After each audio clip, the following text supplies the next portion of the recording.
Good evening with sports. I'm Anne-Marie Burke. Barbados have the upper hand over the Leeward Islands after day 2 of their final round match in the WICB regional 4-day competition at the Sir Vivian Richards ground in Antigua. Barbados resuming their first innings on 167 for 1, replying to 94 made by the Leeward Islands, were dismissed eventually for 326. Craig Brathwaite again fell short of a century. He made 92. Jonathan Carter added 39, Shea Holt 29, and Kurt Edwards 23. Anthony Martin took 5 for 78. Batting a second time, the Leewards were 54 for 2 at stumps, trailing by 178 runs. Meanwhile, here at the 3Ws Oval, the visiting Jamaicans lead the combined campuses and colleges by 100 with 8 wickets remaining after dismissing the home team for 161. Sean Green reports. Before you could say Irie man, this brave ball that was bowled brushed Bonner's bat. Raymond Reefer striking off the very first ball in this over. Nkrumah Bonner gone for 12. Then came the first shot in anger from Campbell. Lifting Ryan Austin over mid-on for 4. Then he rocked back and cut this one through point for 4 more. This one a bit streaky, penetrating the slips, and only the ropes at third man would stop it. Nothing iffy about this one, an intentional 4, beating the diving fielder into the ropes. Austin thought he had his man here, everyone going up in appeal for this catch at short leg. Everyone's hands went up except the umpire's hand. Well, that's the only one that really counts. Campbell again pouncing on yet another shortish delivery from Austin and whack through the covers. But then he departed to a beautiful one-handed catch diving away to his right. That's Kyle Corbin. The bowler Jamal Warrican as Jamaica closed on 79 for 2. Sean Green, Cbc Sports. And at Providence in Guyana, the hosts closed on 247 for 7, replying to 294 made by Trinidad and Tobago. Barbados beat Trinidad and Tobago 45-14 in their penultimate game at the Caribbean Netball Association's Jean Pierre Under-16 Netball Tournament in Antigua. Last night, the Bajans started slowly but opened up a 7-goal advantage by halftime, leading 18-11.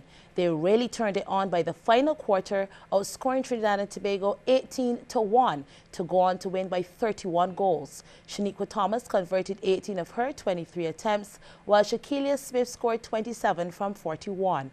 Barbados were scheduled to play their final match against St. Lucia tonight. The Bajans, who won both the team and individual shooting competitions, return home tomorrow. Station Hill Cavaliers inflicted another brutal defeat on challengers when the Corporators General Insurance Barbados Amateur Basketball Association Premier League continued at the Barbados Community College. Challengers surrendered to a 55-point loss, going down 101-46 to the Cavs. In a previous game against Cougars this season, challengers in the red and black lost by a massive record 86 points. And somehow, someway on Thursday night, it got worse. In a 101-46 loss to Station Hill Cavaliers, challengers trailed the first quarter by 18 points, 28-10. In the second quarter, the deficit got greater. Cavs, led by 19 from Saheed Norville, made sure they kept the challengers under pressure. But challengers fought as hard as they could, getting a few more points on the scoreboard just before halftime. But Cavs had already pulled away by 29 points, 48-19. Darren Hunt assisted Norville on the board, scoring 18 points. And it just kept getting worse and worse in the second half for the challengers, as the lead doubled 68-34 at the end of the third quarter. The final box score in the fourth quarter reflects the domination by the Cavs. Challengers sank only 12 points in this session, losing the final quarter 33-12, and the game. No challenger player scored more than 9 points. Meanwhile, Cougars claimed a 13-point win over Combined Schools Tridents, 86-73. Cougars, playing in the blue, led all quarters at 26-14, 52-20, 68-47. Damian Nichols had 24 points for Cougars, while Selwyn Brooks added 18. Stevenson Callender had 15, Jeffrey Leacock 11, while both Adrian Catwin and Sean Gaskin shot 10 each. For the schoolboys, Jared Allen led with 21 points, Kaylin Phillips shot 18, and Nicolia Burton had 16. Today, the cricket fraternity said their final goodbyes to long-serving groundsman of the Empire Club at Bank Hall, Richard Applewhite.